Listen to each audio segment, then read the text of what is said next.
औज़ुबिल्लाहिमिनश्शैतानिर्रजीम बिस्मिल्लाहिर्रहमानिर्रहीम। मैं हूं ज़हर अहमद ख़ान और आप देख रहे हैं मेरा फेसबुक और यूट्यूब चैनल अबलाग टीवी। आज साल 2023 का आखिरी दिन है। आखिरी दिन से पहले यानी 30 तारीख को इस मुल्क में इंतहाई एक ऐसी प्रागंदा तारीख रकम की गई है जिसको शायद रहती दुनिया तक याद रखा जाएगा। एक साहब, एक शख्सियत जो कि बड़े पावरफुल है और अहम तरीन सीट पर बैठे हैं और जिनका इस मुल्क में कोई सानी नहीं जब तक वो बैठे हुए हैं। कल तक वो ये वकालत करते थे कि अगर इंतज़ामिया से आरोज ले लिए गए तो कौन सी क़यामत आ जाएगी। आज उसका नतीजा देख लिया कि जो कागजात नामजदगी जमा कराए गए 99% उसमें PTI को वाश कर दिया गया। हत्ता कि यहाँ तक कि अगर किसी को जरा सा ये शक और शुबा भी पड़ा है कि वो PTI का हामी है तो उसके कागजात भी मुस्तरद कर दिए गए। मगर इसके बावजूद कौम जो है वो सरबकफ है। PTI के उम्मीदवार जो हैं वो इंतहाई अभी भी जो हैं पुरुम्मीद हैं।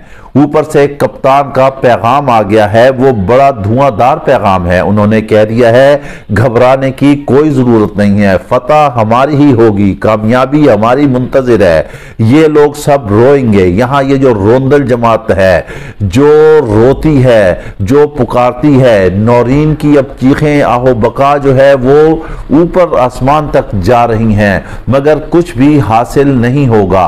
यूं तो इन्होंने 99% जो है तमाम PTI के अहम तरीन रहनुमाओं के जो है कागजात जो है मुस्तरद कर दिए हैं। आपको मालूम है कि एक शख्सियत जो हमेशा अपना ही अंपायर रख के मैच खेलना चाहती है, अब भी उसने ऐसा ही किया है कि अपना ही अंपायर रखा हुआ है। अब उनके जो हैं कुछ लोग फील्ड में नजर आना शुरू हो गए हैं, कुछ वोटर उनके निकलना शुरू हो गए हैं, कोई छोटी मोटी जलसियां कर रहे हैं। लेकिन इधर PTI के PK ने एक नई तारीख रकम कर दी है। उन्होंने यौमे मुस्तरदगी कागजात नामजदगी मनाया है और कल भी मनाएंगे। KP में जलसे जुलूस निकलना शुरू हो गए हैं, एहतजाज किया जा रहा है कि ये सब आखिर क्या हो रहा है। ये सिर्फ यहाँ नहीं, ये पूरे पाकिस्तान में हो रहा है। सिर्फ एक शख्स को गिराने के लिए, एक शख्स को हराने के लिए मुल्क के निज़ाम को तबाह किया जा रहा है। कप्तान जेल के अंदर रहकर भी इन पर भारी है, कप्तान जेल के अंदर रहकर भी इलेक्शन जीत रहा है। कप्तान ने एक ऐसी रिवायत कायम कर दी है कि अब इस मुल्क में कोई उन्हें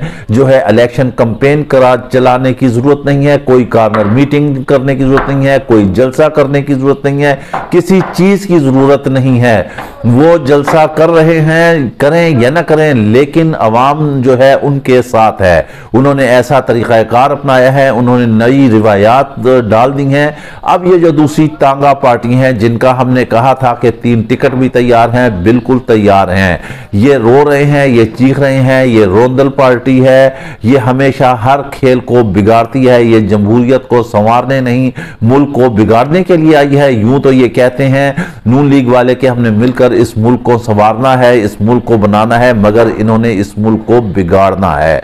कोई हद है इस तारीख में, आज तक कहीं ऐसा हुआ है। मगर हम आपको यहां ये खबर दे देते हैं कि आप ये देख लें कि जिस वक्त इलेक्शन होंगे 10 जनवरी होगा और उसके बाद आप देखेंगे कि PTI के कितने लोग जो हैं इस वक्त मैदान में हैं, क्योंकि बहुत से कवरिंग कैंडिडेट हैं जो कि कागजात नामजदगी जिनके जमा हो चुके हैं। और इस वक्त ये हकीकत है कि अगर कप्तान किसी खंबे को भी कहेगा तो उसको भी वोट दिया जाएगा और PTI जीतेगी। इसी खौफ की वजह से ये कह रहे हैं कि किसी ना किसी तरह जो है PTI को जो है वो आउट कर दिया जाए। यहाँ एक खबर और हम देते जाते हैं, क्योंकि इतनी वसी पैमाने पर कागजात नामजदगी जो है वो मुस्तरद किए गए हैं 99%, तो इसमें में भी हो सकता है कि इसमें जो है ये जो तारीख जो है वो बढ़ा दें, टाइम बढ़ा दें, इसमें जो है आगे मामलात ना चल सकें, मजीद वक्त बढ़ाया जाएगा। और ये जो इलेक्शन है ये भी अभी कहीं थोड़े डिले होते हुए नजर आ रहे हैं। अगर 25 फरवरी तक अगर ये इलेक्शन नहीं होते, ये भी बहुत अहम तरीन खबर है। अगर नहीं होते तो फिर आप देख लें,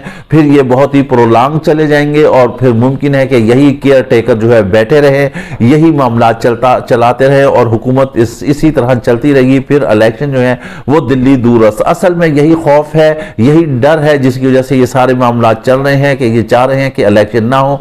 इलेक्शन होंगे तो इनकी शिकस्त जो है वो मुकद्दर बन चुकी है, इसी वजह से ये डिलेइंग टैक्टिक्स कर रहे हैं। अब अदलिया के कंधों पर ये बोझ आन पड़ा है। अब देखते हैं कि अदलिया और वक्त लेती है इन कागजात नामजदगी के लिए इलेक्शन ट्रिब्यूनल में जाएंगे, फिर हाई कोर्ट में जाएंगे, जाएंगे, वहां से बहाल होंगे, वहां से नहीं बहाल होंगे, सुप्रीम कोर्ट में जाएंगे, और अगर लेट से सुप्रीम कोर्ट में ही बहाल नहीं होते तो फिर अवामी अदालत फैसला करेगी, और अवामी अदालत का फैसला है पीटीआई। इसके साथ ही आप हमें इजाजत दीजिए, अपना ख्याल रखिएगा। वीडियो पसंद आए तो लाजमी लाइक और शेयर कीजिएगा। अल्लाह हाफिज।